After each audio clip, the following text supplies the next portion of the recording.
I don't enjoy the process of making a movie. Like, it's very stressful and taxing. And all right, this is key, because there's the other thing we talk about this podcast is nothing is easy, right? No. So, and here you are, you know, a very successful filmmaker in terms of putting out quality work, so singular to your vision.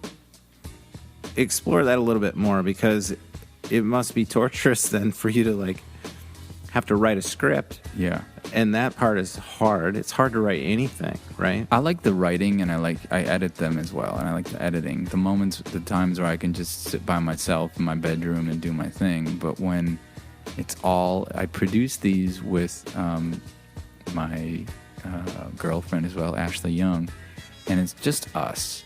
And so it's great because we can always be working on the movie, but it's also a curse because we're pretty much always working on the movie. There's no downtime where I leave the producer's office and go home. It's like we're live together and we're just talking about the movie, and I can't, and it's got to be perfect. You know what I mean? Like, it just has to be. You can never ever be like, okay, we'll just kind of gloss over. Like, everything has to be perfect. So that's really stressful to make. Like, just cross your fingers, do all the planning and cross your fingers and hope that flights aren't late and that the weather cooperates. So with every movie, I'm trying to make it easier for me to make a film. And so well, I think the production part is always the wild card. I think what I'm sensing from you is that you have complete control over the writing process because it's on your brain and into the computer or paper.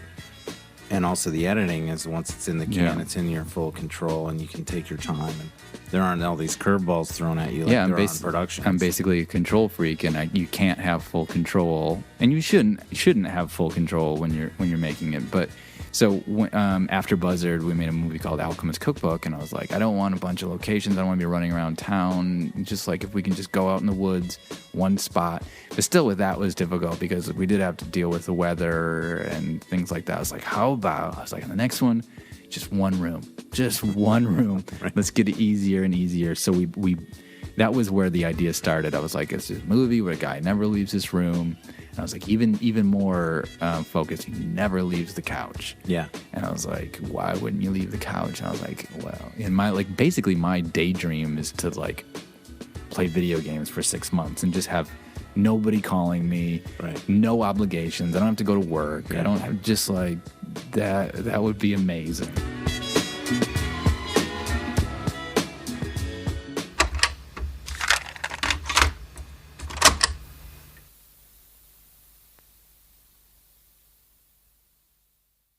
Hello and welcome to Flyby Films, a once or twice a month podcast that, using the magic of distance-defying tubes or some shit like that, covers movies that either have been or will be forgotten. I'm Jamison Barsotti, and sitting next to me in this tiny, I think smaller box because they changed the format on us. Yeah, this is really pissing me off. Yeah, is my friend and co-host Blake Collier. Hey! And, today on this podcast of casts, we are going to do. I don't know if we've ever done anything like this. No. Have we covered this many movies in one episode? In one episode? In one episode? Not only this many movies, but the whole filmography of a single director. Just on a whim. Yes. So we are going to be covering 5 movies. Not 1, not 2, not 3, not even 4, but 5. 5 so movies. Buckle up, it's gonna be a long one. I don't even know if it's gonna be long, but we do want to touch on all of them, I think, because they're all interesting. Because they all touched on us, so they all touched us in whatever way you want to imagine. Listener. Yeah. But yes, we are going to be covering the entire filmography Not okay. Take that back. Not the entire filmography. The entire Minus short films. full-length filmography of the director Joel Potrykus The and Michigander, the Michigander. Yes, which is a very important element to his filmmaking. it is.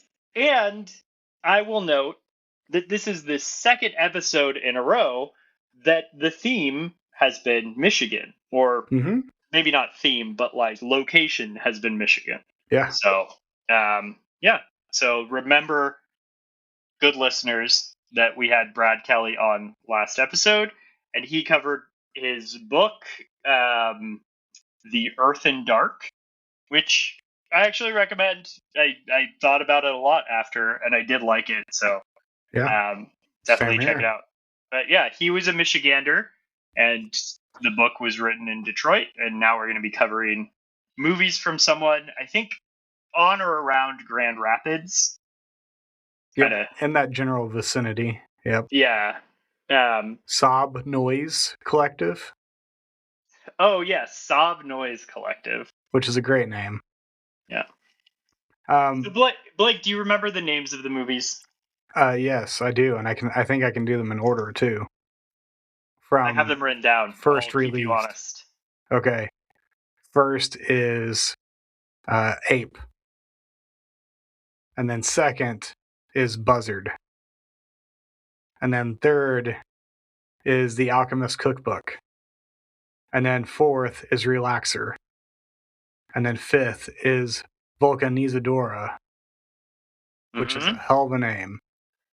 Hell of a name and a hell of a movie. Yeah. So It's like the depressing like cap to his career thus far.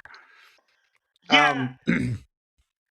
It's good though. It's great. So I was telling Blake, yeah, I guess how this came about was I had watched some I'd watched actually most of Joel Potrykus' movies Yeah, I think before. you'd only seen not seen one of them, and that was Ape. Yeah, Right? I hadn't seen Ape, but I had seen Buzzard, and I had seen the Alchemist Cookbook and Relaxer, and so I sat down to watch Vulcanizadora.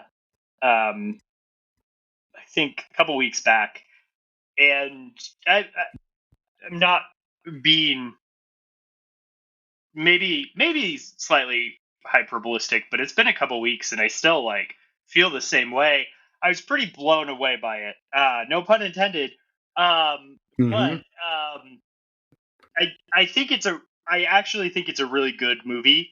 Like, probably a great movie. Yeah. I'm gonna let a few more months pass by before I give that judgment. You know, what we've all been waiting for. You would be in general agreement with critics, from what I can tell. So, and I remember liking his movies, but like it definitely felt like a level up.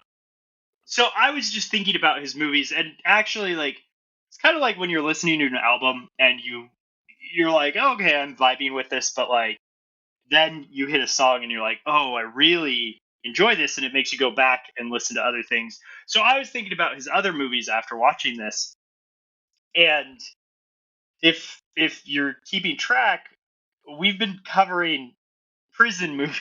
Prison movies. Yep. So I was trying to shoehorn it into this theme, and Relaxer came up. Yeah, Relaxer was the one that you put out there as the movie we were going to cover. Yeah. And then through some witchery, I think I egged this on. Well, nonchalantly. I definitely wanted you to watch Vulcanizadora. Like, yeah, I was so struck by this movie that I was like, and I will also say, as we've mentioned, it's a very sad movie. It's not something that I've been going around recommending to people, because I think it's something that you don't just go, oh, I loved that. It made me feel so good. And so I was like, oh, my friend Blake, who is also kind of a bastard like I am, would also probably like this movie and as someone I could talk to about it. Unabashedly like it. Yeah. And has told many people over a long period of time that melancholy is my happy place. Yeah. And so this fits right in there. Yeah. And so after that, it just kind of snowballed into, let's just watch all of his movies. No, that's fair. That's fair. I dig it. And I was like, well, 5 movies, we can do that. I mean, we have a little over a week. And you know the best part? I paid for none of them. Hey, I paid for them. You bought a copy of Vulcanizadora, right? Yes, I ended up getting a copy of that. And I was kind of impressed that Tubi had all of them except for that one. Yeah, no, I thought that was neat. And I ended up watching Tubi or Ape on Tubi because I had just recently gotten Shudder, and Shudder has 4 of them, 4 of the most recent ones, recent, ending in Buzzard, and then doesn't have Ape, which is kind of surprising to me because like Shudder is a horror. Ape is like, and there's one of his movies that is straight up horror. Yeah, that's the Alchemist Cookbook. Alchemist Cookbook, and then the other 3 in that zone, Buzzard, Relaxer, and are dramedies. Are dramedies that have a sense of dread about them, or grime that you could kind of fit into the horror genre. However, they don't really fit. But Ape actually has, and we'll get into this, horror body elements. Horror. Yeah, body horror specifically. Yeah. So I thought it was interesting that wasn't also on Shudder. But yeah, so. So just to start this off, and then we can get into some bullshit. I want to know, can you rank the movies for me? Like from your favorite to not so much least favorite, because I think we both like them all, but to the one that you think about the least, maybe. Yeah, I mean, I think I would go, and I like Buzzard. Buzzard is the first one I saw, but I still don't. I like Buzzard more having watched Vulcanizadora. Yeah, exactly. So that's my biggest gripe with it, is that I get more out of it because I saw the latter film. Yeah. However, I will say the name I chose on today's screen is actually a reference to Buzzard. Yeah. There's a really great scene. It's so good. Where actually the character is Derek, and Marty is the main character, but Derek is played by the director. Played by the director. He has a room called the Party Zone, and there's just one scene where he's like, it's filmed almost like a side scroll video game where his face is down and his mouth is open towards a treadmill that is going. You could almost say it's like Pac-Man. Like Pac-Man. And bugles are being sent down the treadmill, and he's just trying to eat them. It's just very, very fun, and I don't know. It's a great scene. So, but yeah. So I think for me, Buzzard, Alchemist Cookbook, Ape, Relaxer, and then definitely in the front is Vulcanizadora. So that would be for me. I think I'd largely agree. The only 2 I might switch, and I think it would depend on the day, is Vulcanizadora and Relaxer, because I really like Relaxer a lot. Okay. And there's something really likable about that movie too. Yeah. So, and that movie fits well with our theme, and we'll get into that too. Yeah. But yes, I Buzzard is improved because Vulcanizadora exists. I kind of relate them the same, although I would say that there's a key difference with Vincent and Moorhead's Resolution and The Endless. Because there's a tie there. What I would say is the key difference is that I like those movies separately of each other, even though there is a character and conceptual tie between the two movies. Whereas I'm not entirely sure I fully appreciate Buzzard without the addition of the latter film. I like parts of it, and I like kind of I love Joshua Burge in general. I think he's great in all these movies. I was just gonna say his like, whole we his should his whole mention shtick Joshua is great. Burge. Yeah. But as a film, like something about it kind of left me wanting something, and I couldn't quite put my finger on it. And I think the same goes for Alchemist Cookbook. There was enough cool stuff to it, and I like the characters, but it didn't quite fit together for me in the same way. Whereas the other three were just like singular films that like worked from beginning to end, and more than the sum of their total, some of their parts. I mean, so yeah, I think I'd probably largely agree with you with some potential daily maneuvering of the front two. So well, I know that we're talking about movies. I mean, maybe it's good because we've got so many to cover to front load a little bit of the episode. But I do, I don't want to take away the bullshit. I come on here for the bullshit, Blake. Not only that, I've got a story from a listener. Ooh. Yep. Why don't you start with that? Okay. I have a question, but so one of I somehow I say I somehow I know exactly how it happened. I got some work consultants, as we call them in the biz, to listen to this podcast, and one of them has been listening from the beginning.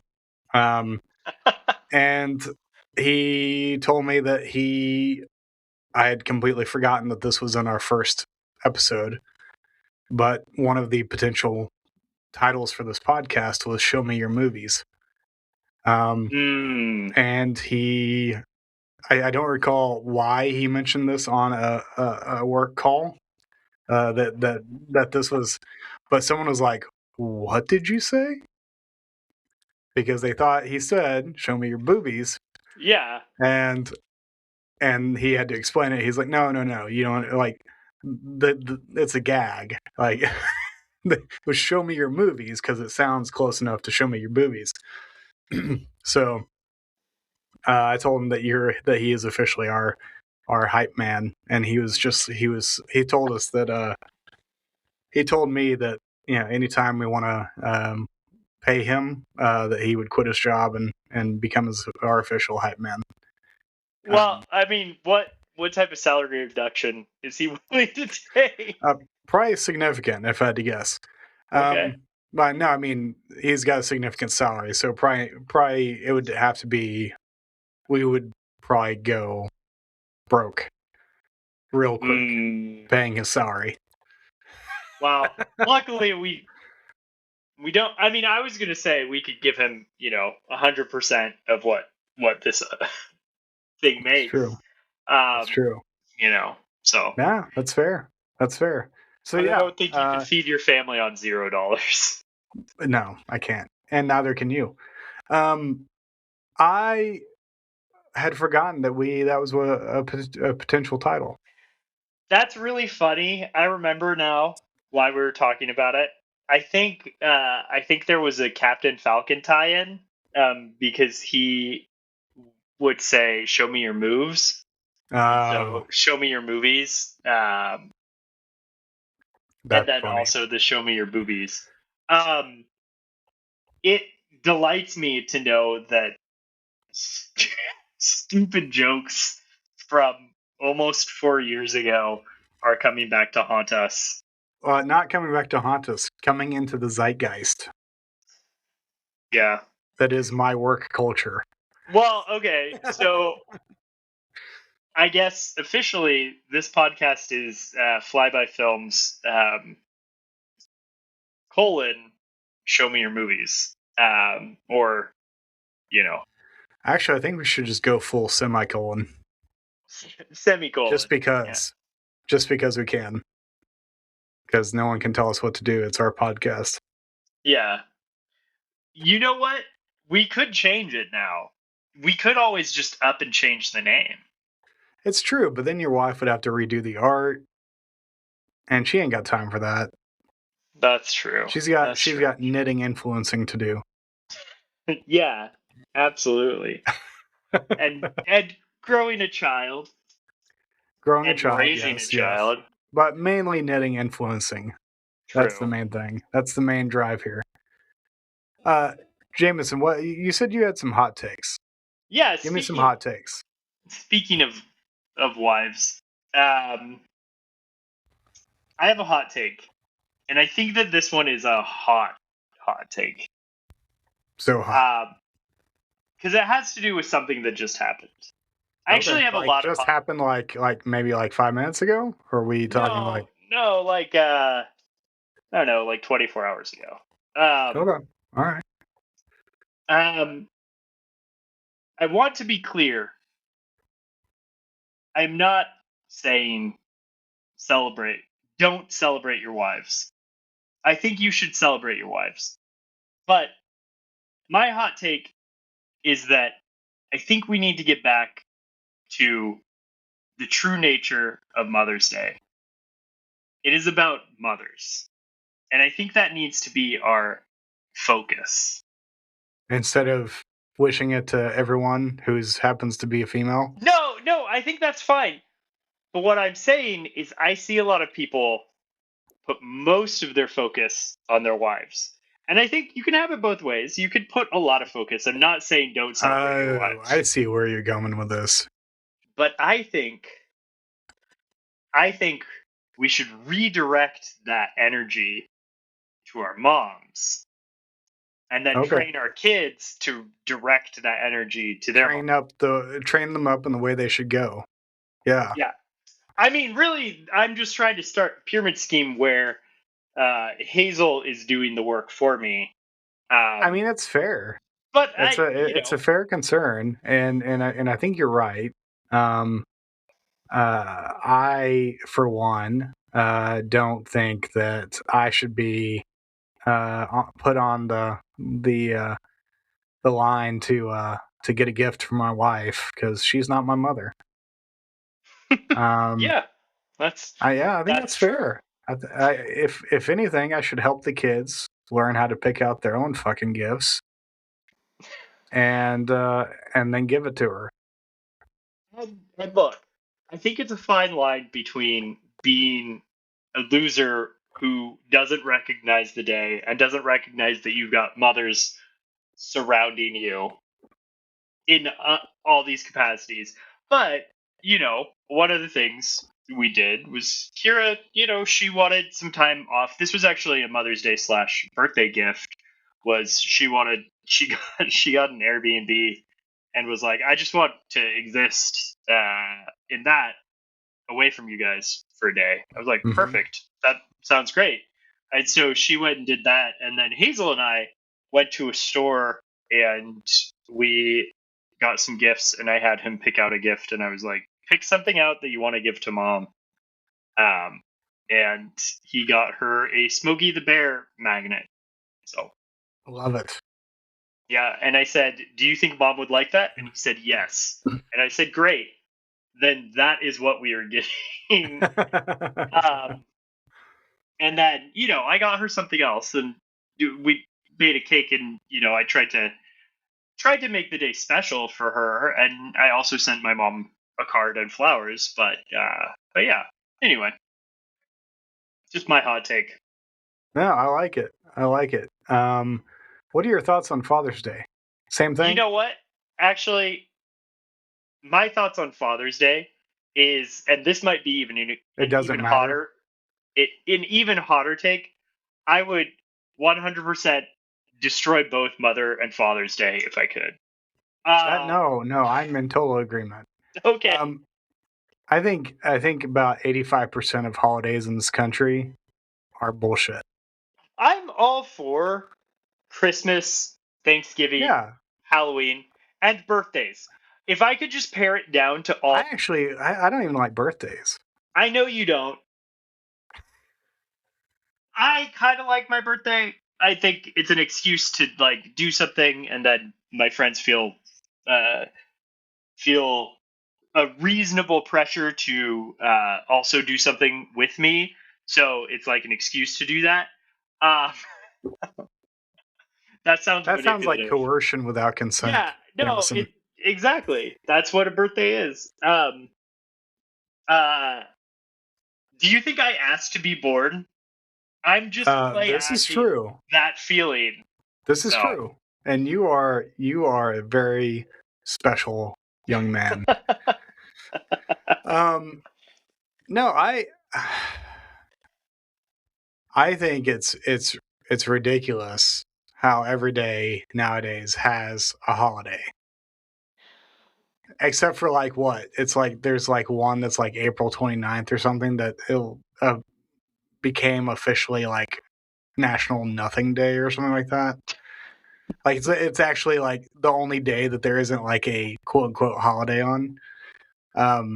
Did you know the Catholics actually have like a whole season of that? It's called Ordinary Time, and I know, and that's what we should go back to because no yeah. one gives a shit about the rest of this junk. You know what's cool about that too is there's like a season that is special, and yeah, there's like the apex day of like, oh, this is the day that we're building towards, Yeah. but like Advent season, it lets you breathe, and you don't have to feel like you're celebrating, a big Advent feast. Mm-hmm. And so it's kind of nice. And then it's just, okay, there's a couple holidays. Great.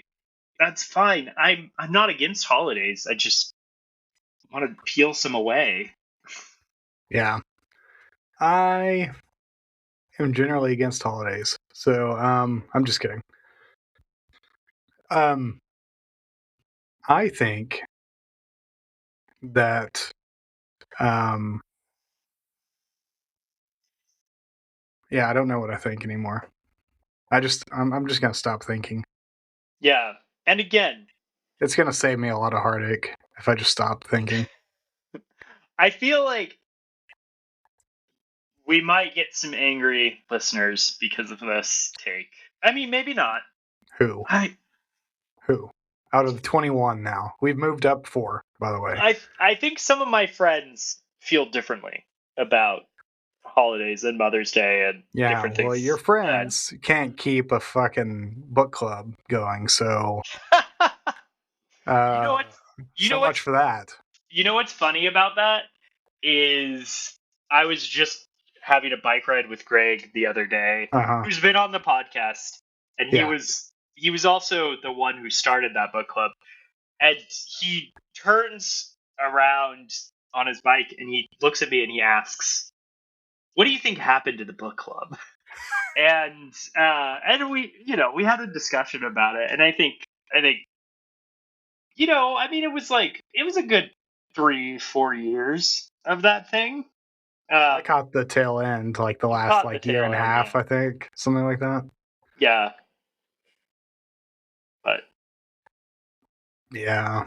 Well, speaking of book clubs, how is Melmoth going? Oof. Well, I haven't gotten to read much this week because my mind has been elsewhere. But yeah, man, it's a book. It is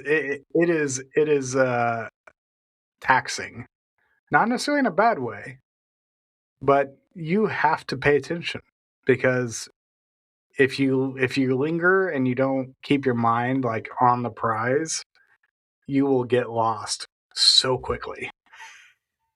Yeah.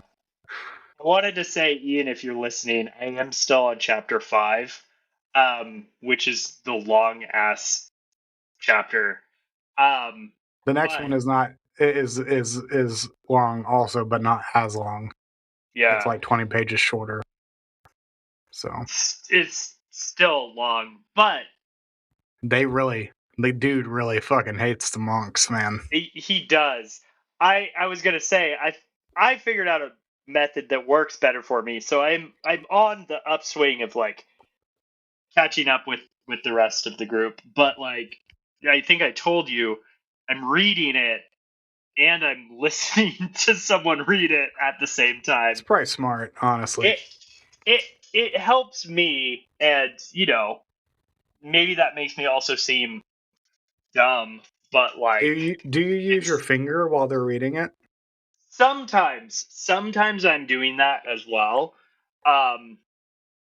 But I do find the thing that you're talking about, um, like getting lost and then being like, oh, where am I? What happened? Um, if like my eyes kind of wander a little bit, I have Mhm. like, oh, it's like reinforcing, and then I'm like back on track and stuff. So it yeah, I find it helpful. And I've never really done anything like this before, but yeah, I was definitely having the struggles with this one. Yeah, it's like I mentioned in the chat, is I don't know if, because I've read stuff from this general time period before Mm-hmm. and haven't struggled this much. So part of me wonders if this is partly the intent. Is the it's almost like and I overuse this sometimes, but tone poem, and that you're not supposed to like, it's not supposed to like make like consistent logical sense at all times. It's supposed to like wrap you in a general feeling Mm. of like gothic dread. But that's, yeah, it's a tough read. It's a tough read.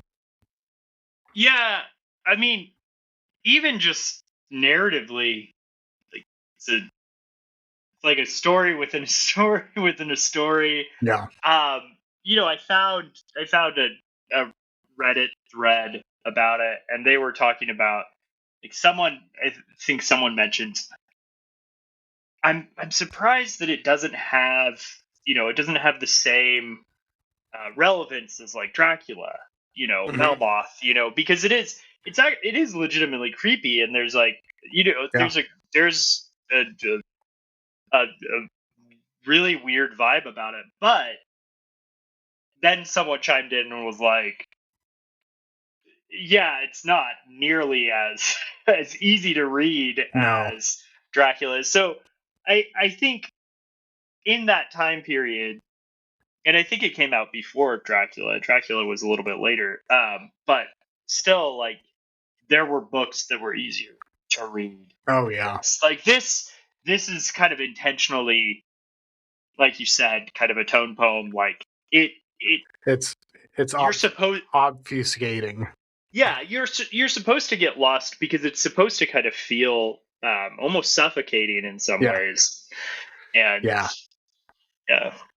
Yeah, it's a wild story. And you pulled up the fact after I was talking about how much he hates the monks, because there's a story of a Spanish, wealthy Spanish like royalty who gets pushed into becoming a monk, and he tells his whole story, and it's just dripping from his lips how much he despises the Catholic like religion. And you pulled up the wiki, like the front like paragraph on wiki, and it says something to the effect of like, he downplayed Roman Catholicism for Protestant theology, that stuff like that.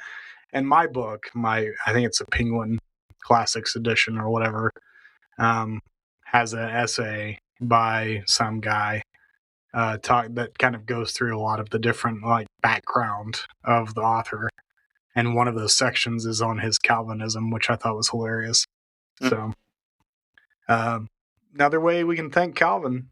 Yeah, I mean, interestingly, Matron is the author is Irish too, so Mm-hmm. Yep. he must have really hated the Catholics because Must there have been were one of those northern ones. tons of Catholics around him. Yeah. God save the Queen. Anyways, Jamison, do you think we should get into the movies? I think we've got plenty on our hands, so yes. How do we want to tackle this? Because, yeah, we could go through each movie, but part of me wonders if it might be beneficial to deal with the themes. Well, okay, so in that way, maybe what we should do is we could start with prison, right? Yeah, prison. So kind of reflecting on Because I prison. can make I think you can make an argument for all of these fitting into that figurative prison Yeah, idea. so the idea is that you and I have been kind of throwing around as prison of your own making, Mm-hmm. right? And the the movie that really nails that, like out of all of these, like sure, I think you can make that about Ape, you can make that about Alchemist Cookbook, Vulcanizadora for sure, like Mm-hmm. all of these things, but like the one that wears that on its sleeve is Yeah. Relaxer. Yeah. So maybe let's start with Relaxer. Okay. Relaxer, the story about a man who tries to defeat Pac-Man and at the bequest of his abusive older brother, Played challenges by him, David yeah, Dalmatian. How do you say his Dalmatian. last name? Dalmatian. No, I don't know. Um, I that's what his I think older of. brother challenges him to beat Pac-Man without getting up off the couch, even for food or peeing or water or anything, and doesn't leave him in the best place to do that either from the beginning of the movie. And you see the trajectory of the movie as he starts growing more and more hair. It starts freezing, windows break, water, the pipes burst, all sorts of things that basically get to where he can't, like, he starts to not be able to get up off the couch in the Mm-hmm. first place because he's so, like, his body is so attuned to it and his legs are probably stuck to the pleather. And let's be honest, all sorts of ugly bodily things are going on there. But he gets to the kill screen by the end, and what happens? Y2K happens, and it is the amazing. the apocalypse. The apocalypse. So, in a sense, it's an alternative history Mm-hmm. told through the eyes of a relaxer. And the joke is hilarious at the end whenever the the brother comes back and he's like, "So what are you gonna do now?" "Oh, I think I'm just gonna relax a little bit." Yeah, I'm just gonna relax a little bit. I mean, it's perfection. But Mm-hmm. and the scene it ends, like I don't know what the fuck the ending is supposed to mean. Yeah, But I don't know what it means, but yeah. I love it. I mean, it's just that perfect like way to end a weird movie in a weird way. Yeah, and there is a prison in this movie, so we should mention that. I mean, it's only talked about, but the main character and his brother, Abby, and I don't remember the brother's name, but their dad is in prison, and so throughout the movie, Abby, the relaxer, is fondly remembering his dad, and all of the characters kind of remind him that his dad was a piece of shit, maybe even a little bit more than that, and he Yeah, deserved to be in prison, but he's still kind of hopeful for his dad. yeah, And so yeah, in a way there's a few things that happen at the end, but then maybe his dad shows up. yeah. So yeah. Maybe he escaped. Uh, because everyone escapes the prison at the end. And I actually, it's funny because the more I think about it, the more I think that this is one of the few movies in his filmography that is, like you said, laying it on its sleeves. This main character is in a prison of his own making. But I also think that in his other movies, the prison is not of their own making, but they are railing against it. Mm-hmm. And whatever that means, like whether it's some vague corporate like existence, like I would say Buzzard is, Yeah. and or maybe some kind of outcast society like Alchemist Cookbook, Yeah. and like there's something that they are pushing back against in every single movie, which is a prison of some sort, whether it's of their own making or not. They're pressing up against it. Relaxer's the only one where it's like, no, this person is actually like choosing to live in this prison. Like, Yeah. that is arbitrary and has no, like, he could literally stop at any moment. And yeah, he'd probably get, shit on by his brother if his brother would ever come back.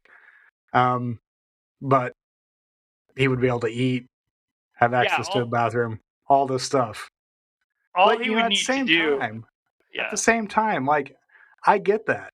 Like I get that weird like where you're propelled towards keeping on with something Mm-hmm. that you don't need to keep on with, but you do it out of some like vague sense of like challenge or duty or anything like that. It happens all the time with me. It's really interesting because I think 3 of these movies have these characters with these deep codes, I Mm-hmm. guess, that they're living by. This really integral ethic, I guess. Yeah. Like Ape, just it's this comedian who's really bad at comedy, but there's this like commitment to like, no, this is what you do. You have Mm-hmm. to kind of put in, and he goes back to the club every day and tries to just somehow break through into this comedy, and he never really does. There's Until he meets the devil. yeah, there's some level of success, but he's not even telling jokes at that point. Like there's there's this interesting thing, and then Alchemist Cookbook, there it's literally about someone who is trying to be a modern day alchemist, which Mm-hmm. I like this movie for a couple reasons. One, I think that is actually an interesting premise, Yeah. and and I think Potrykus like takes it at face value. And I think one of the things that I like about these movies is he'll create these imperfect characters. He'll create these characters that go in some senses actually through hell, and Yeah. we'll get to that. And he'll put them in these harrowing situations, but he likes them. I know we harp on this all the time, and yeah. One day since we haven't brought up Ari Fuck you, Aster, Ari Aster. or 0 days, yeah, Yeah. erase that. But he, Potrykus is on record saying these characters are my friends. I love them, and Not only that, they're him as well. they're in some ways, and that comes through so much. Like you get the feeling that he he wants to exhibit sadness. He wants to give these feelings that come through life, but he doesn't want to just. He's not cynical. Like Mm-hmm. for as gross and weird as these movies are, they're not cynical. So I don't know. I think that's one of the things I like about his movies. The other thing that I'll just mention now before we get into more of the movies is he's got such a DIY, Mm-hmm. like punk rock, local ethic. Truly punk Yeah, rock. and he's Like he's living it yeah. too. So I really find his characters to be one of the few times when I've actually felt like the writing and the persona has really like hit a truly punk note, like mhm, punk in like the traditional sense. Because most of these characters outside of Relaxer don't take shit off of anybody. Like mhm, like their whole goal is to like, you know, do what they want to do, damn the system. And sometimes it gets them in trouble, sometimes it transforms them into something they didn't really want to be. mhm, And but that's part of being punk. That's like the cost of truly being punk. And I he's one of the few filmmakers that actually uh I watch it and I'm like, no, this is punk. Like mhm, this isn't set dressing. This is him like putting together people that he has recognized in his own life and in his own being that exemplify that mentality. mhm. Um, which is why I think I was so drawn to these movies in general, and I'm really happy that you made me watch them because I it was one of the more enjoyable weeks of uh, watching films for this podcast. Well, yeah, and I think similarly, like I really relished kind of going back through these and reading interviews with Potrykus, and also I'll mention it now. You know, Potrykus is kind of main reoccurring actor is Joshua Burge, Mhm. and he is a musician, kind of in that Yep. group, and he goes by I think Chance Jones. And I took the Would opportunity. you call his music bedroom pop? Uh it's like bedroom pop with kind of a I mean, glam rock. the way you expressed it to me was hold steady adjacent, which you were right on. Like he's got that kind of it's what my friend Carl and I used to say about Hold Steady is that they're basically a really successful bar band. Yeah, that's I think what I was looking for Yeah. is he's got a bar band feel, Uh, and you know, not everything is a great album. I think there's one album out of his group that I really enjoyed, The Angels Share, and I yeah. keep going back to that one. Hmm. Um, but you know, I think again he tried to do this thing where he stayed kind of regional and from the area, you know, and Till he moved to fucking Los Angeles. That oh, he bastard. did. Yeah. I don't know. Yeah. Um, well, he's almost like they're both almost like 50 years old. So I don't know. I That's don't fair. know if you're like if you're you know spending your 40s, 30s, and 20s in punk rock and it's not paying off. Oh, I You don't have know. any. I don't give a shit about the punk rock. I just want him to stay in Michigan. Yeah, yeah. But um, but at the same time, I mean, I think you mentioned he's got such a unique look, and I'm surprised he's also a good actor. I'm yeah, he's surprised really he's good. not in more things. So Not only that, but his singing. And I think I mentioned this earlier to you. Is there are certain songs that he really channels David Bowie, mhm, and it kind of freaks me out sometimes. yeah, Um, like you said, the glam rock. There's a glam rock element in some of the songs, and there were a few times where I had to check myself, like, did this switch to Bowie? So I was like, what is going on here? And because he's just like Bowie's just such a unique voice that I never expected to hear someone that kind of pulled it off as close as he does. And especially for the type of music he's doing, I didn't expect it. So Yeah. And so Burge is in every movie and is actually the main character in all of these movies, except for the Alchemist Cookbook. So yeah. Did you read up any interviews on that movie? Because I was just curious that he has Burge in all of them, and then you have this complete departure and like his typical character type. I think I read something where he wanted to make a movie with just black actors, but it's kind of like,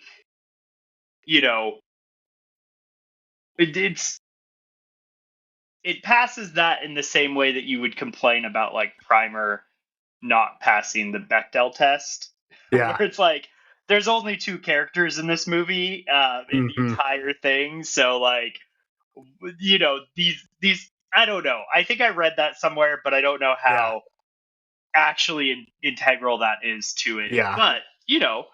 But there is that. Honestly, though, that the dialogue between those two characters is some of the funniest dialogue. Yes. In all the movies. It's hilarious. Yeah, and I think I mentioned, it is a horror movie, and there is one scene that like sticks with me. Yeah. When so there's these two characters. There's one who is the alchemist, and then I don't know why I'm blanking on the other one's name, but his brother or cousin who comes and brings him supplies. But at one point he kind of gets lost in the woods and taken by whatever demon is kind of stalking the woods. And then he comes back and he has this monologue that's really creepy, and you know, there's these flames. It's very effective for me. So but yeah. Yeah. So basically, Buzzard. I feel like Buzzard and Vulcanizadora are the only ones we haven't really talked about as far as what they're about, and which is fitting because they're tied together. Buzzard is basically the tale of a guy who works at a stupid corporate bank job, but spends most of his time trying to do as little as possible and make money by small scams and screwing over the system, and gets in over his head with the scam that he pulls off and becomes paranoid and then becomes very violent once he kind of moves to the city and ends up kind of losing it. And I think he kills someone or like massively injures them, one or the other. I don't think, I've been going back and forth, and I don't think he kills someone, but he hurts them in a way where they're clearly having to go to, they're going to have to go to the hospital, and he's going to get in trouble. And he clearly went to prison for it. Yeah, there's mention of him going to prison and spending some time in Vulcanizadora. Yeah. I do want to mention that you don't need to watch both of these movies. No. And in fact, I think the connection is tenuous, but both movies are so well written that you see the characters' arcs between the two of them, and it's very consistent, and it kind of creates this overall story. Again, you can separate them. It's perfectly fine. I mean, Buzzard is a little it's a little meandering in and of itself. Yeah. So maybe having something more helps appreciate that. But Yep. Vulcanizadora, I think, if you only watched one movie, I would recommend that one. But maybe you'd recommend Relaxer. So, no, I mean, it depends on what kind of movie you want. If you want one that's gonna kind of get in your bones, I would say Vulcanizadora. If you want one that you're actually gonna enjoy, then Relaxer. well, but depending on what your level of gross is, too. So yeah, and I think what's so fascinating about Buzzard and Vulcanizadora, because Vulcanizadora, for those who don't know, is about the same two people from Buzzard. After the Marty from Buzzard has gotten out of prison, has reconnected with his old buddy Derek. And we're basically put into the story without any knowledge of what's about to happen. And they're on what we think at first is like some kind of camping trip or something. They're just walking through the woods, doing random shit. The typical dialogue that Derek and Marty have from Buzzard continues on into this one. It's hilarious in a lot of ways. But you can tell that life has worn them down a little bit more in this one. And then something happens about midway through the film in the woods, which shifts the narrative, and Marty goes back to the city and has to contend with what just happened. And it's a pretty powerful movie, honestly. Dealing with and I think this is where watching Buzzard is really helpful. Because I think you could draw a line. Yes, the movie by itself, I think there's enough going on there that you're not missing out. But like you said, I think if you have watched Buzzard, you're able to recognize that there is a continuity in character, specifically with Marty, in that I think this Vulcanizadora shows the end point of that mentality that Buzzard starts out with. And it's just a type of depleted hope. I don't want to say moral depravity, but moral emptiness. And just a lostness. That he doesn't have anything to cling to. And it took this event that happens in the movie to let him reckon with that element of it. To shake him from that. Exactly. And then he clings to what was actually valuable that was in front of him too. And honestly, if Potrykus doesn't make a single movie after this, that's a hell of a scene to end on. Yeah. I mean, this movie, you've got 2/3 is their camping trip, and like you said, it starts out pretty hilarious. And I think the hilarity apexes with this scene where Potrykus' character opens up these glow sticks and dances to Godsmack's Voodoo, and pours them on him, and it's very weird, very very similar to the Bugle, the Bugle treadmill. Oh yeah, where it's no, this is the scene you're gonna remember. But then once that scene kind of happens, then you start kind of recognizing, and they start giving hints about, this isn't a normal trip.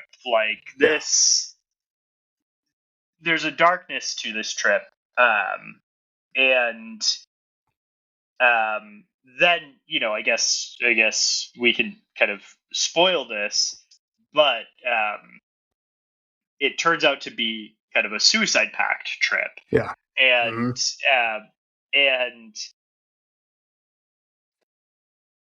the movie, I think Potrykus is a good filmmaker in that I feel like he can recognize the importance of having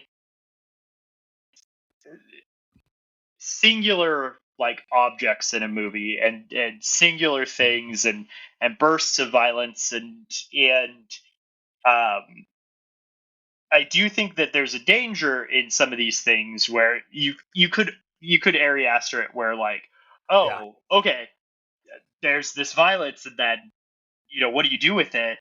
You don't do anything. It's just there for shock.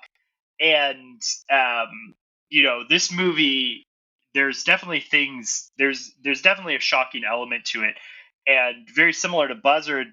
In Buzzard, there was an item that was kind of created, very very punk rock, that was kind of like the Chekhov's gun of the movie. It was a Power Glove, a Nintendo Power Glove with knives. It's the built, Freddy Krueger knives. yeah, Freddy Krueger knives. And so you knew some sort of violence would happen with that. This movie has a similar thing where you see these kind of contraptions that are made for heads, and you're like, oh, what's going on with that? And it plays into this scene. So they end their camping trip with the plan is they're going to wear these kind of masks that lock onto their heads and then put handmade explosives, firecrackers into their mouths. Just like firecrackers might be understating. These are meant to do some damage. And then they're gonna light each other's and all go out in a bang. And literally. And then what ends up happening, and I think Blake mentioned this, is that Marty actually ends up surviving this moment. And whatever's the case, there's this point where only one of them gets lit. It's Derek, and so his goes off, and I think there's some ambiguity on like why Marty doesn't join him or anything like that, but I think something about the horror, the shock of it all, like shakes him out of this, and then that's that. What happens next to me is what makes the movie kind of stick the landing. And where it's like burrowed into my soul, and I feel like I don't know if this is probably over spiritualizing it, but leading up to this event, there's this really important conversation that they have, I think, with the movie, where they talk about hell, and Marty says he's not going to hell because God told him. And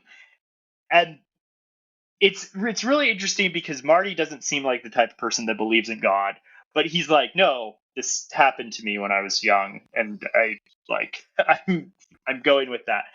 And then Derek talks about hell, and he's like, I read this article about this guy who he was in a coma, and he didn't have a near-death experience where he went to heaven. He actually went to hell, and he just said it was like being nervous forever. And then being he's anxious and nervous forever. And he was like, doesn't that would be hell, being nervous for eternity. That would be my version. And I don't know if Potrykus has read The Great Divorce, but like, just the prison of your own making, like that's what C.S. Lewis is positing that hell is. So to I guess what's really cool about the movie is like after this moment, Marty gets sent to hell. Like in Mhm. that sense, he gets sent to hell where he's this character, and you kind of mentioned Buzzard following through. He's this character who's always kind of gotten off. Yeah. He's escaped responsibility. No one really cares what he does, and he's relished that. And now he finally found something to be responsible for. It's Derek. He realizes that Derek was his friend, and he wants to kind of like tell people this thing Mhm. happened, and and that But he can't quite confess. he At can't least quite. not Yeah, because his old self is still it's still in he's still working in that paradigm, even though he's now been shattered.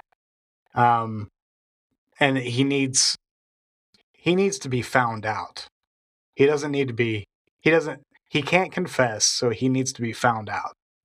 he can't confess, but no one will also listen to him too, Yeah, which is exactly. another thing. I mean, Yeah. so there are different ways that he's trying to like tell, and so he spends the rest of the movie trying to tell this story, tell this thing about his best friend who died in this tragic way, and and he couldn't carry the body back Mm. with him, so he just buries it on there. And he makes a video for his dad. His dad doesn't really want to watch it. His dad doesn't like him. Even going into this trip, so one of actually the name of the movie Vulcanizadora is that means tire shop, or is a name of tire shops in Spanish. Okay. And and so That makes sense. Marty's like sin kind of going into this is that he burnt down a tire shop, and he's going to be going to jail for like 10 years. So he's looking for a quick escape from that. Turns out that and I don't know how believable this is, but he gets off because his lawyer finds a loophole. Yeah. But he doesn't want to get off at that point. Again, that's like that's just throwing him more into his prison, into hell, like Mm-hmm. escaping prison. Um, Well, and I would almost contend that going to jail for that crime would not have been enough. mm-mm. Um, he needed to be confronted specifically with what happened with his friend, Mm-hmm. and that means the group of random beachgoers unburying the body of his friend and his exploded self. Yeah. And the final scene is Marty recognizing that the body has been found. He's back on the beach. The body has been found, and he gets this almost a smile on his face. Mm-hmm. And he turns and he starts walking into the water. And that's where we're left. And it's not clear as to whether he's going in there to kill himself or if it's some kind of like vague spiritual like baptism that he's now finally able to become clean or purified, because water tends to Mm-hmm. imagistically, you know, denote purification of some sort or cleanliness. And so if you follow the Flannery O'Connor idea of baptism and drowning, it doesn't fucking matter. It's the same. Uh, you're going under the water, and that's kind of how I read that. Whether he's killing himself or not, the imagery is still there. Like there, you can't undo that.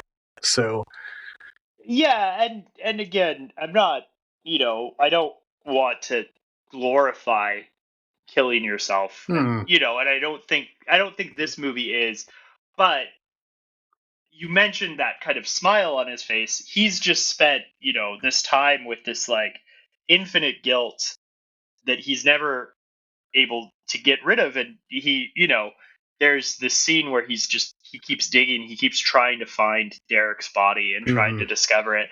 And that moment where this family discovers it, it's maybe it's not like a happy smile, but it's a sense of relief. Like, Yeah. I finally can unload this burden. And so, like, someone can speak the truth for me. Yeah. This I don't have to carry this anymore. And that's when he goes into the ocean, whether it's to kill himself, like he finally feels free of his life, or not. But to me, yes, maybe it's like the darkest hope ever, but it's still, there's still this way that he finds to land this grimy, movie about these losers in society's eyes. Show them both love, because, like, you see after Derek dies, like, Marty really does love him, and he tries to, like, he goes and he finds his son and he gives him this letter, and he tells him, like, he's the coolest guy I've ever known. Your dad was so awesome. So even there's this justice for Derek too. Yeah. Even if it's so small, a sliver of justice, but, like, then there's this hope for Marty as well. And that to me makes kind of trudging through the slime worth it, because there's this sense that, these losers are valuable, like they are real. And to me, that's like one of the best distillations of the gospel. And so, again, I'm over spiritualizing this movie, but to me it was a very spiritual experience watching this thing and thinking about it and just contemplating this thing, and then praying for losers around me and everything like that. So, and I think the thing that, and this is a whole another trail that we don't need to go down on this podcast, but I mean, the thing that if you watch most quote unquote Christian films, it's a really cheap hope that is delivered in those films, whereas something like Vulcanizadora is about a really hard fought hope, and that's the hope that actually counts. Like the one where you go through the grime and the shit and the confession, the self confession, the horrible actions that you've done, and you come out the other side and you're still like, this is still worth it on some level, and I still have something to hold on to. There is something still in this world that beckons, and so it's not just the void, and that's. I think I feel the same way as you do, and that it's. I am unconvinced that someone could watch this movie and not have some spiritual response to it, and that spiritual response, like whatever, whether it's Christian or something else, like there, it's very clear that this is a movie concerned with something beyond just the material. Like it's not. Its interests lie elsewhere than just what's happening here. Yeah. And so I was really moved by it. It's not a feel good film, but it's as my wife would call it, it's a film that makes you want to ingest your own liver. And I love Melissa's little little sayings for these things. Oh yeah. Which the only movie I've successfully been able to get her to tell me falls in that category, because she didn't watch this either. Is Hotel Rwanda. So I think she said maybe Blood Diamond. But Yeah, this is the type of movie that I really vibe with because I don't need to be, moralized to, Hmm. which is what most quote unquote Christian films, but also honestly a lot of films that are Oscar contenders too. They have a specific opinion or they have a specific viewpoint, and they're just gonna beat you on the head with it. I don't need that. I want a film that is interested in showing me really fucked up, really like complicated characters who do things that may or may not be good, but Hmm. come out on the other side with hope nonetheless, or Yeah. something to live for. Um, yeah, it's few and far between, but I think it speaks to the fact that this has been pretty critically acclaimed. Um, Yeah. even for within it, and actually, honestly, if you look at most of the critical acclaim of his movies, he's got a pretty good run. I think he has a good run with critics. I think I mean, I could probably, come up with a bunch of theories about why this is. His movies don't really play by the rules in a lot of ways. And he's even Mhm. talked about this too. Like, I think there's a poll quote that I sent you about, Yeah. about how he, on one hand, I think he talks about how hard it would be to do what he did these days, how Hmm. the shape of DIY filmmaking, but he's also like, you got to figure out your own way. And if you don't, no one's going to make the movies if you don't, like, so, just figure it out. Um, but yeah, I mean, his whole thing is, why would I make a movie with A24? They're going to tell me that I have to use a different cinematographer, which, Yeah. I thought was kind of an interesting take, because we usually, at least at one point, we used to think of A24 as indie, Hmm. because it was this indie studio, and maybe it was, maybe you could kind of scrap together whatever things, but now, they're a business, and they Yeah. want to make sure that the bottom line happens. So maybe you're a really good director, but you can't have Joshua Burge. You got to have Robert Pattinson in this Yeah. role. So, which, funnily enough, Potrykus had heard that Pattinson was a fan of his movies, Uh-huh. so he originally tried to make Vulcanizadora, a movie about brothers, and give it to Pattinson was Pattinson. on it. Yeah. Yeah, but for whatever reason, it didn't work out. But I did like the fact that Pattinson gave him notes back. I mean, yeah, like here's some thoughts on what you could do with this and whatnot. I thought that was kind of cool. yeah, Um, yeah. So, yeah, I think the main other thing I wanted to talk about, and we don't have to spend much time on, is I like the magical realism that he brings to his films.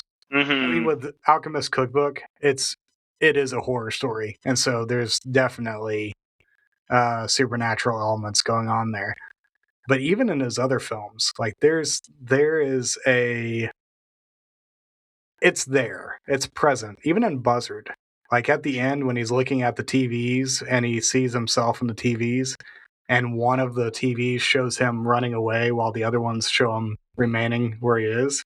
hmm, Like there's enough oddity that just show up. Like Ape has, of course, not hmm, only the demon in the background and like in the bathroom when he's like bending down to spit out yeah, whatever's in his mouth, and you see a black hooded, shrouded figure in the back. And then, of course, you have the apple tree growing out of the side, hmm, which I thought was fucking brilliant. yeah. I thought that was uh, really good. Yeah, um, yeah, yeah. I mean, there's a lot of cool stuff that he does it's not overdone. Like Mm-mm. it's just enough to say like there's more than what it appears. Yeah.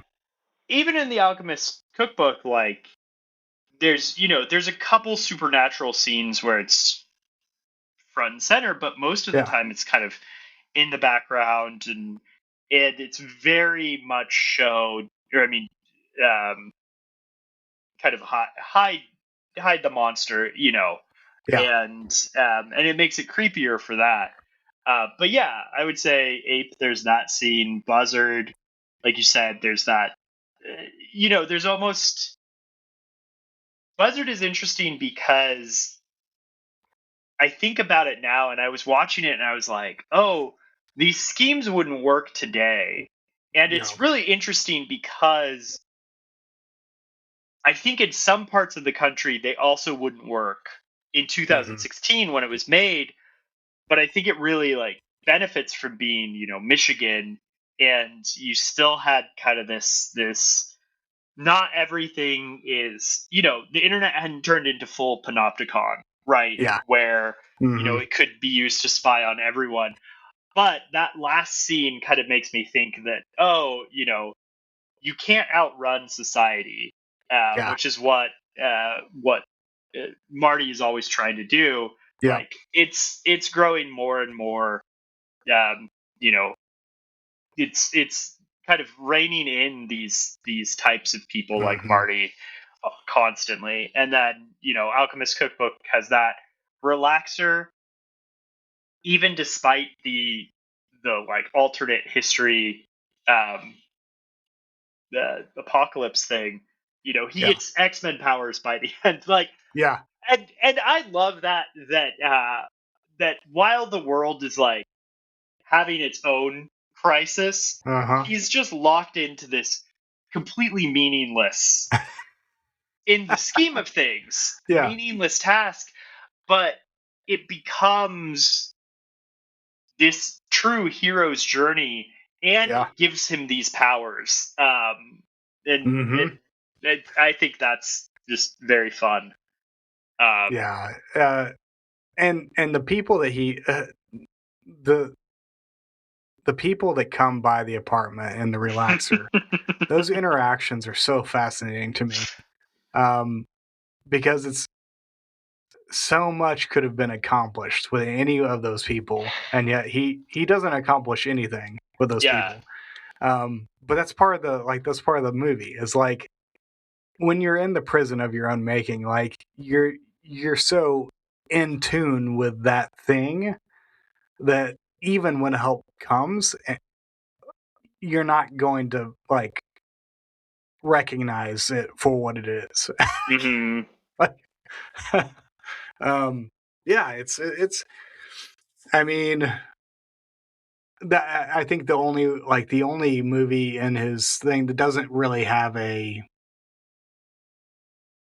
magical element of any sort or a horror element is Vulcanizadora, but that's because it's not.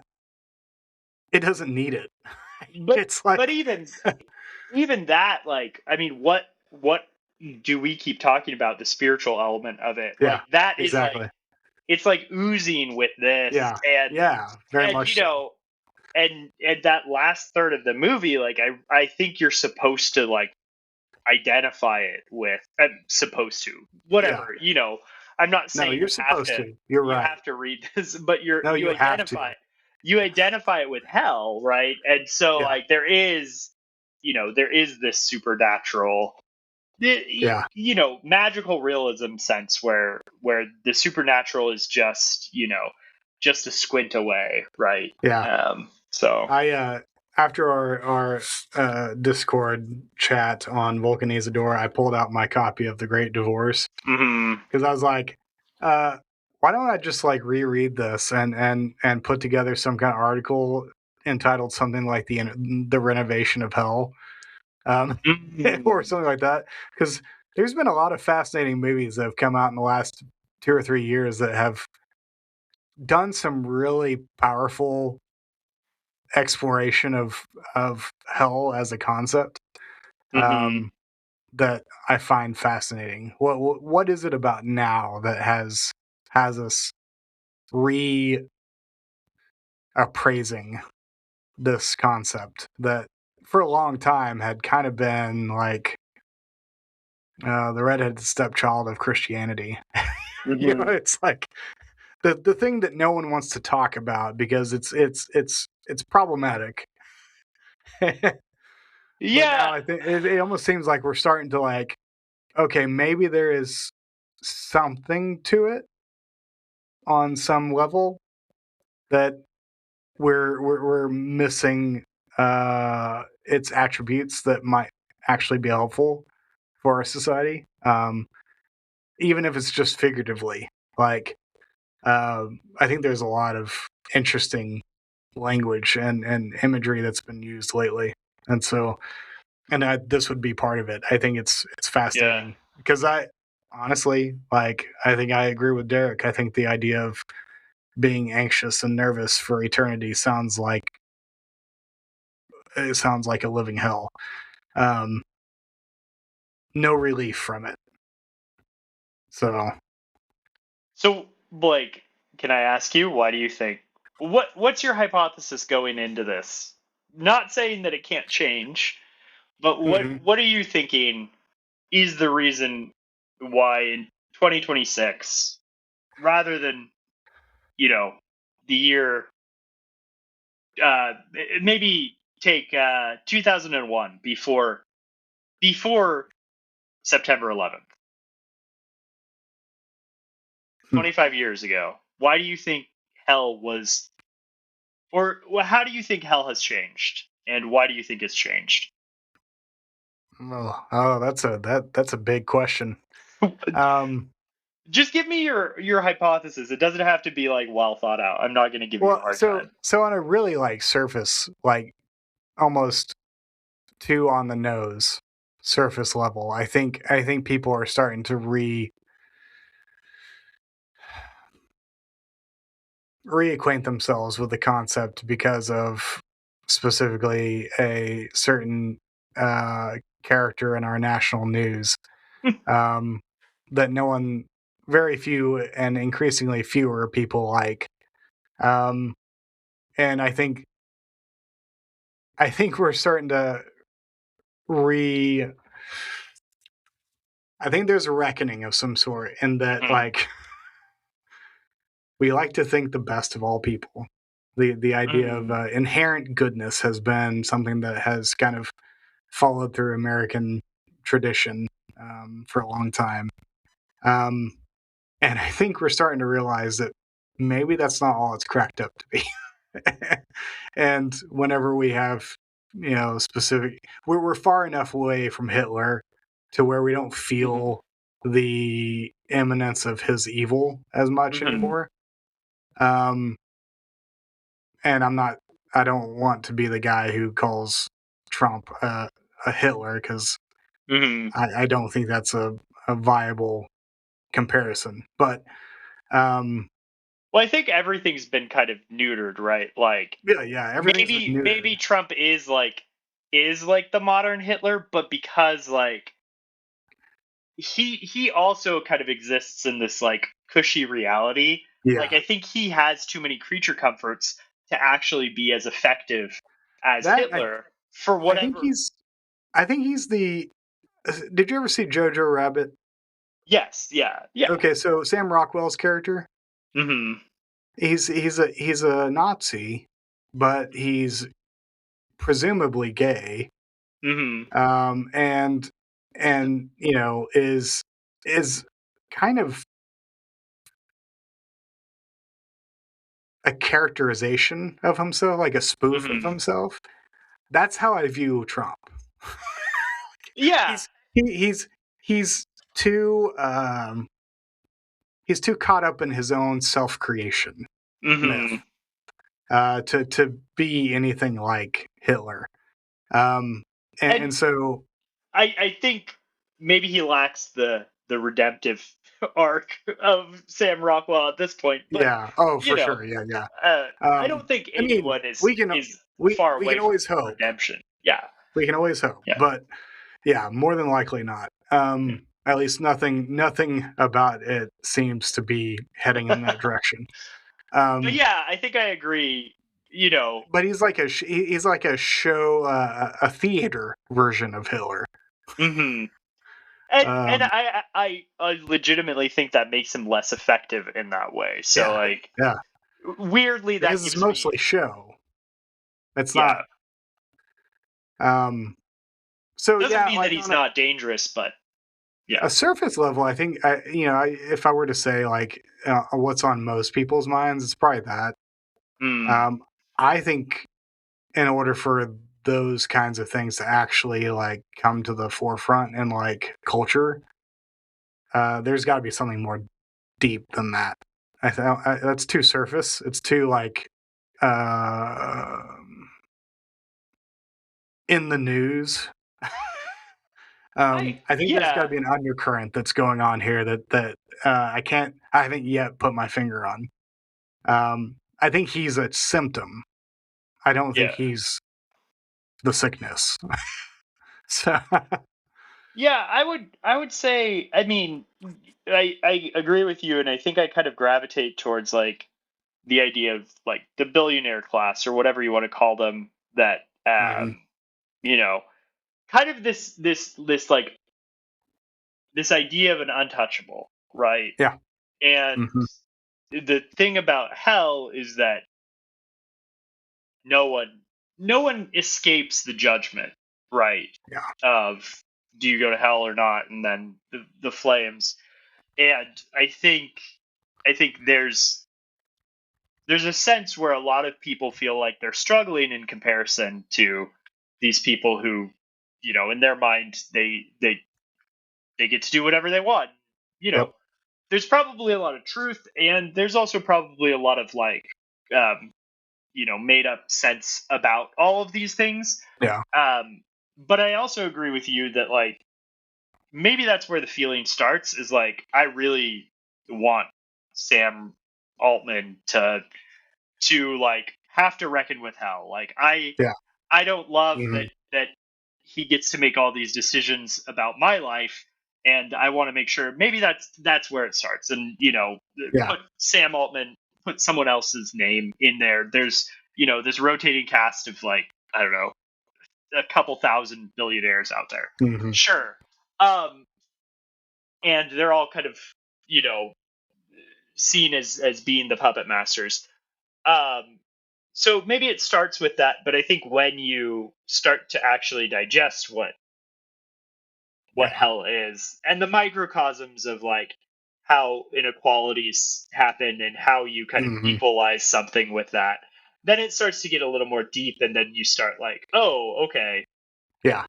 maybe hell is being nervous forever, Well, because that's what I need yeah, but to I think like, there's an yeah. element, and I've the people who have been around me long enough know that I'm besides Marilyn Robinson, I'm like the only person out there who vies for Calvin as a thoughtful or as I like to say, a thought leader. Oh, Um, uh, PHOT. yeah. Um, don't get me wrong, the man is still a human. Like he did a lot of shitty things, but people don't give him people give him way too much of a bad name when he was no worse or no better than any other person from uh in similar situations as he was. But I've always held to some semblance of what they call total depravity, and Mhm. it's not for the reasons that a lot of people hold to it. A lot of people are like reform bro, like let's go full on, like people fucking suck, and like they're not going to get any better outside of God's help. And yes, sure, there's an element of that to some extent, but my thing is more the only way that we can recognize the humanity and show mercy for people is if we recognize that they are not in charge of their being, and that something is broken, and that they can't just pick themselves up by their bootstraps and fix it. Uh, if inherent goodness is part of our DNA, then I should have no compassion for anyone Mm-hmm. because they're their own judge and jury. Like, they should just be able to fix it. Yeah. If they're inherently good, then they should just be able to fix it. But if we're all fucked up somehow, then on some level, I can't look at you, Jamison, and be like, whenever you make a mistake, I'm like, yeah, fucking deal with it, man. Like, you have the ability to fix it. And no, I can say, like, dude, that fucking sucks. Like, I'm sorry that happened, and I know that on your best days, that's not who you are. Mm-hmm. And so I can have compassion and mercy for that. Mm-hmm. And so there's and I think that to some extent that does play into maybe some of the rethinking of at least the imagery of hell as an idea, is that if we don't have some kind of moral cosmos, this like grand Dante-esque heaven and hell, then Mm-hmm. we don't have the full breadth of human experience to account for. I think it's interesting that you tie like inherent goodness to like, well, then you're actually a piece of shit, right? Like everyone else, because like if inherent goodness is a thing and you fuck up, then I guess you're just That's on you. You aren't doing enough to harness that energy, and that that reminds me of kind of pull yourself up bootstraps. So Yeah. Yeah. there's definitely an inherent goodness in that. Like, oh, you have it inside of you to Yeah. You just have to harness it. You just got to harness it, and I think if you're honest with yourself and you're honest with the poor that you see around the world and the losers and things like that, that's not always the case. Like there's traps that people are set in, and so it I think in a lot of ways, like this kind of hopelessness of that state of things is kind of revealing that, oh, maybe this isn't it. Maybe inherent goodness is actually like kind of bad. Yeah, I mean, it's and I get like the impulse is good. Mm-hmm. The impulse on the surface is good. We want to believe the best about people, but Yeah. like most things, and like I think we've talked about on Potrykus's movies, is that true hope and true goodness come through the sewage of life. Mm-hmm. Like, it's not about like, these are not good people going through hard times. These are broken people who find hope on the other side of doing a lot of broken shit. Yeah, and I think it's the upside down nature of like, like you were talking about with the gospel, like you're like the fact that Vulcanizadora kind of speaks that to that gospel message, the upside down message. Mm-hmm. That the way we think about ourselves often has a negating quality to it. Mm-hmm. Because of the nature of our failures and flaws, and knowing, I think people are just coming to the recognition that the world is broken. It's becoming more and more apparent with every day. And what do you do with that? Like, I remember I feel like the first time I got a sense that this was coming into the zeitgeist was first Reformed. Mm-hmm. Yeah. With Ethan Hawke, kind of the priest becoming fixated on this concept of what we're doing to our own world, and that disconnect between his vocation and the shit that we do. in our everyday life, and trying to find some way to like bring those two things back together by his own doing, and he recognizes that it's not in his power to do Mhm. that. And so I recall that being an interesting and really, it's also a depressing film, but also has a really transcendent ending, which I find very O'Connor-esque in a lot of ways. Mhm. But I think we're starting to see a lot more of these kind of films where we're trudging through the sewage, and on the other side we find something that at least looks like hope, or looks like goodness, or joy, or something, beauty. And I think this is just the next, like Vulcanizadora is the next, like, one of those films. Yeah. No, Um, and yeah, I think just to kind of hit on, you just made it seem like maybe it's not hope at the end. I don't know. I don't know how you're going to interpret it, but like it starves you so much of that throughout the whole movie yeah, that like when that moment comes, there is this sense of release, yeah, and it's like, yeah. oh, this tastes so good. And so, yeah, I don't know. Well, I if don't know nothing how. else, it's relief. It's relief. Yeah, and And it tells it so well and hits it so well. But yeah. I would make the case that what is at the heart of relief? Mhm. I mean, it's a hope that Mhm. uh, There's there's more. Yeah. salvation, or there's redemption Yeah. of some sort. Yeah. Um, yeah, Yeah. I mean, Anyway, yeah. over spiritualizing, yes. I mean, you brought up O'Connor, and I promised myself I wasn't going to bring up O'Connor. But yeah, I mean, how could you not? yeah, exactly. And all of the things that you said, the violent buried away, reminding you of those things. Yes, like those went through my mind too. Yeah, And yeah, yeah, I mean, there's this joke which is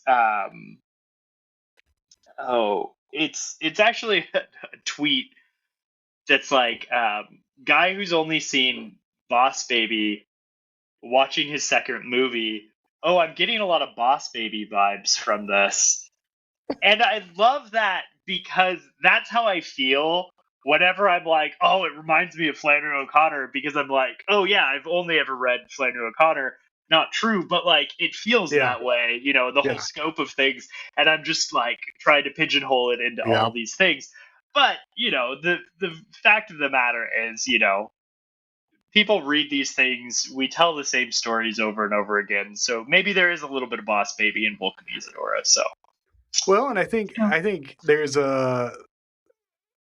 honestly there's a little bit of Walker Percy in these movies too, and that Mhm. one of my favorite things that he wrote was um Lost in the Cosmos, the last still, self-help book. I still haven't read that. Oh, it's I've so good. only read the Moviegoer. moviegoer. Yeah. Yeah. I mean, it's a nonfiction, but it's probably the most of his nonfiction are just essays, compiled Mhm. essays.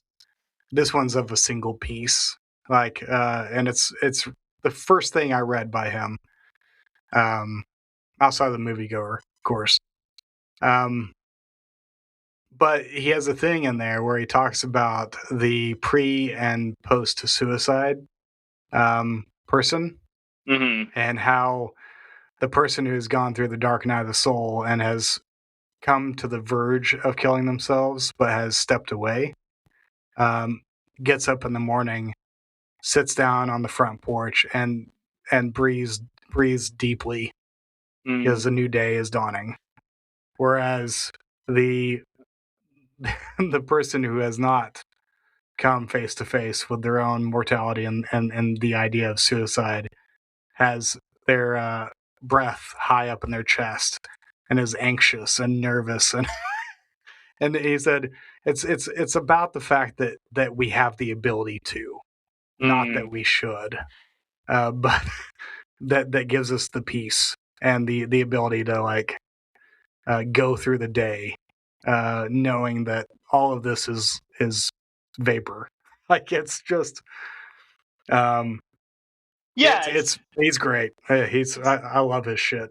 it's vapor, but it's vapor that like you're like, no, I want that vapor. Yeah, Like exactly. I want to see the beauty in that vapor. I want to see it, and yeah, dude, it's shit like that I haven't fully grown as a parent yet, because I'm just like, yeah, I feel like I've gone through things like that and I can breathe deeply, but I don't want my son to do that. And I just like get this, Yeah, yeah, and I know, I just love him so much. And it's going to be so hard to just give him to the world. Not like give him, but like let him do that and let him experience those hard nights of the soul. yep. Speaking of which, we didn't even mention this, but fucking Potrykus, he casts his own son in the role of his son in the movie, Yeah, and it's this cute, adorable kid, Solo Potrykus, which I can't think of a more movie name, but yeah. yeah, That's but hilarious. yeah, and he does a good job. I guess there was a little bit of like he didn't want to force this on him, but again, because Petrikis is such just use your community sort of filmmaker, Yep. I think he was like, we'll get a stand-in if he decides not to do it. I don't want to like push him into films, Yeah. but but why not? And he's part of my community. So, yeah, yeah. yeah.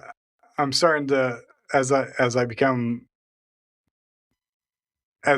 because you never are completely a father, you're always becoming a father. Yeah. As I'm finding out. Another reason to get rid of Father's Day. Yeah, exactly. The idea of not so much giving your kid over to the world, but inevitably having to let them be a part of it is like its own version of Abraham and Isaac. It's like on some level you just got to set them up there and just like whatever be will be. Like just like it's rough. It's rough. That's interesting. That's cool. I haven't thought of the story Now, of Abraham and Isaac. don't think too hard because it'll go really dark really quick. Yeah, no, I mean, yeah, but that's interesting. So. Yeah. Yeah. No, I'm really thankful that we did Petrikis's films. They were a breath of fresh air for me. I really found them refreshing, and I honestly don't think I'd experienced film like that for a long time. Yeah, and I think in some ways because of Petrikis's like DIY ethic, like they're more or less forgotten. Like I think Ape is harder and harder to find. You can find it on Tubi, but like you kind of have to sort through the mess. There's not like and I was surprised. I really loved Ape. Yeah, like I really loved it. And I I just want to mention Ape kind of has that taxi driver it's the true Joker. Yes, Joker esque quality to it, and you watch it and you kind of get that vibe. But there's definitely a scene that I think kind of lands up there with just the sense of anxiety and thrill, which is the scene right before he gets mad at a heckler and he's like, the next time someone yells at me, I'm gonna punch them in the face, and it's going to be very funny. And so you inevitably get that scene where someone yells at him, and just the setup for it, you're getting this, you're being twisted in knots, and it's really interesting how he does it. He calls this guy up on stage, and he makes it all about this bit. He's like, this is going to be so funny. We're going to count and to he keeps three. looking at the guy. No, dude, this is all for the joke, man. This is all joke. This is all joke. This is all a joke. And it and kind then he of just is. like fucking hits him with the mic stand. He says we're gonna count to three, and he gets the audience involved in it, and everything, and then he just does it. He says, "I'm gonna hit you with the mic stand," and he hits him. So. God. Yeah. So good. Yeah. There's also other elements that we haven't even touched on now that I'm like thinking about it, but go watch these movies if you haven't. So, and if you don't have Tubi, supposedly you have. First off, get it because it's free. Yeah, and supposedly there are ads, but I watched this movie and there were no ads. So, I had ads, but they were few and far between. Okay, it's not that bad. Yeah. And I think it depends. Like, it depends on the movie as well as to how many ad breaks there are. But I mean, I've honestly found a lot of stuff that I have not seen in a long time and have not found in a long time on Tubi. So they're doing something right. They're digging the crates. I need to explore that. That's something that I used to get from Netflix long time ago, and and then Prime kind of has that, because I think Prime is Jeff Bezos is a hoarder for sure, but I think most of the top streaming services are kind of moving away from this. They want it to be curated and look nice, but I like that. The other thing is Pluto TV, which is kind of like a cable-like app. But it's free also, but they've got a whole Mr. Rogers' Neighborhood station that plays it 24/7. Oh, that's cool. So we often will turn that on. But they've also got like, movie stations, and I mean, it's like old school cable. Like, there is some on-demand stuff that they have on there, but for the most part, like, you go through, it's like those old guides on cable that you'd have to go through and find. Each station had the list of movies in that like vertical or the horizontal lines. Same thing. Like, it shows like this one starts at 10:45, or this one, like, and what's coming after, and you can watch, like, they have different stations and whatnot. That's it. I like it. You can find some interesting stuff that you haven't seen in a while. So neat. Yeah. All right. Well, we've gone on and on. I think it's time to end. Movies. And break out of the prison of your own making. Break out of the prison of the podcast you're making. Oh, yeah. Or break on through to the other side. Oh. Bye. Bye.